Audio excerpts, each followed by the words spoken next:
ರಣ್ಯಾರಾವ್ gold smuggling ಕೇಸ್ಗೆ ಸಂಬಂಧಪಟ್ಟಂತೆ ಒಂದೊಂದೇ interesting ಮಾಹಿತಿಗಳನ್ನು ನಿಮ್ಮ ಮುಂದೆ ನಾವು ಇಡ್ತಾ ಇದ್ವಿ. ಹೇಗೆ ಆಕೆ ತಗ್ಲಾಕೊಂಡ್ಲು, ಹೇಗೆ DRI ಅಧಿಕಾರಿಗಳ ಮುಂದೆ ಆಕೆ ಅನೇಕ ವಿಚಾರಗಳನ್ನು ಹೇಳ್ಕೊಂಡಿದ್ದಾಳೆ ಅಂತ ಮುಂದುವರೆದ ಭಾಗವಾಗಿ ಇನ್ನಷ್ಟು ಡೀಟೇಲ್ಸು ಇದೇ ರಣ್ಯಾರಾವ್ ಗೋಲ್ಡ್ ಸ್ಮಗ್ಲಿಂಗ್ ಕೇಸ್ಗೆ ಸಂಬಂಧಪಟ್ಟಂತೆ ಸಿಗ್ತಾ ಇದೆ. ಹಾಗಾದ್ರೆ ಸೂಪರ್ ಎಕ್ಸ್ಕ್ಲೂಸಿವ್ ಸ್ಟೋರಿಯಲ್ಲಿ ಏನು ಹೇಳಲಾಗ್ತಾ ಇದೆ, DRI ಅಧಿಕಾರಿಗಳ ತನಿಖೆಯಲ್ಲಿ, ಪ್ರಾಥಮಿಕ ತನಿಖೆಯಲ್ಲಿ ಗೊತ್ತಾಗಿರುವಂತಹ ಅಷ್ಟು ಅಂಶಗಳು ಯಾವ ರೀತಿಯಾಗಿ ಈ ದಂಧೆ ಅವ್ಯಾಹತವಾಗಿ ನಡೀತಾ ಇತ್ತು, ಮತ್ತೆ ಈ ಸ್ಮಗ್ಲಿಂಗ್ ಕೇಸ್ನ ವಿಚಾರ ಯಾರಿಗೆಲ್ಲ ಗೊತ್ತಿತ್ತು ಅನ್ನುವಂತಹ ಅನುಮಾನಗಳಿಗೂ ಕೂಡ ಪುಷ್ಟಿ ಕೊಡ್ತಾ ಇದೆ. ಹಾಗಾದ್ರೆ ಈಗ ನಾವು ಬ್ರೇಕ್ ಮಾಡೋದಕ್ಕೆ ಹೊರಟಿರುವಂತಹ ಸುದ್ದಿಯಲ್ಲಿ ಈ ವ್ಯವಸ್ಥಿತ ಜಾಲದ ಉದ್ದೇಶ ಮತ್ತು ಯಾವ ರೀತಿ ಇತ್ತು ಅನ್ನೋದಕ್ಕೆ ಸಂಬಂಧಪಟ್ಟಂತೆ ಮಾಹಿತಿ ಇದೆ.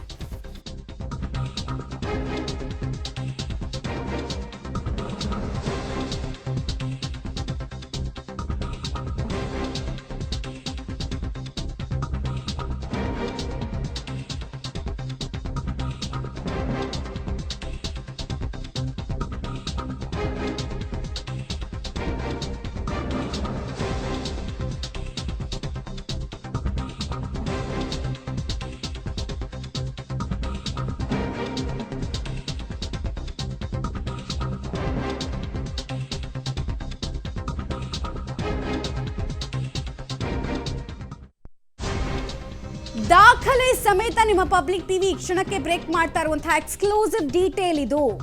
ಮಲತಂದೆಯಿಂದಲೇ ಸಿಕ್ಕಿತ್ತ ರಣ್ಯಾಗೆ ಗ್ರೀನ್ ಚಾನೆಲ್. ರಣ್ಯಾಗೆ ಮಲತಂದೆ ರಾಮಚಂದ್ರ ರಾವ್ ಶ್ರೀರಕ್ಷೆಯನ್ನ ಕೊಡ್ತಾ ಇದ್ರು ಅಂತ ಹೇಳಲಾಗ್ತಾ ಇದೆ. ಹೇಗೆ, ಯಾರು ಹೇಳಿದ್ದು ಈ ವಿಚಾರವನ್ನ ಕೂಡ ನಾವು ಹೇಳ್ತೀವಿ. ಗ್ರೀನ್ ಚಾನೆಲ್ನಲ್ಲಿ ರಣ್ಯಾರನ್ನ ಕರೆತರೋದಕ್ಕೆ ಸೂಚಿಸಿದ್ದು ಯಾರು ಅಂದ್ರೆ ಏರ್ಪೋರ್ಟ್ನ ಕಸ್ಟಮ್ಸ್ ಅಧಿಕಾರಿಗಳು ಈ ಗ್ರೀನ್ ಚಾನೆಲ್ನ ಮೂಲಕ ಇವ್ರನ್ನ ಕರ್ಕೊಂಡು ಬರೋದಕ್ಕೆ ಕೆಲ ಪ್ರೋಟೋಕಾಲ್ನ ಅಧಿಕಾರಿಗಳು ಪ್ರಯತ್ನ ಪಟ್ಟರು. ಕಸ್ಟಮ್ಸ್ ಅಧಿಕಾರಿಗಳು ಏನು ಹೇಳಲೇ ಇಲ್ವಾ? ಕಸ್ಟಮ್ಸ್ ಅಧಿಕಾರಿಗಳಿಗೆ ಯಾರ್ದಾದ್ರೂ ಇನ್ಸ್ಟ್ರಕ್ಷನ್ ಇತ್ತಾ? ಆಮೇಲೆ ಈ ಪ್ರೋಟೋಕಾಲ್ ಉಲ್ಲಂಘನೆ ಯಾವ ಹಂತದಲ್ಲಾಯ್ತು? ಅಧಿಕಾರಿಗಳ ಲೋಪನ ಅಥವಾ ಮೇಲು ಹಂತದ ಅಧಿಕಾರಿಗಳು ಹೇಳಿದ್ದ? ಈ ಪ್ರಶ್ನೆಗೂ ಕೂಡ ನಾವು ಉತ್ತರವನ್ನು ಕೊಡ್ತೀವಿ. ಸೂಪರ್ ಎಕ್ಸ್ಕ್ಲೂಸಿವ್ ಡೀಟೇಲ್ಸ್ ಇದು. ಪ್ರತಿಯೊಬ್ಬರಿಗೂ ಪ್ರಶ್ನೆ ಇತ್ತು, ಪ್ರೋಟೋಕಾಲ್ ದುರ್ಬಳಕೆ ಆಗೋದು ಇಷ್ಟು ಸುಲಭನಾ ಅಂತ.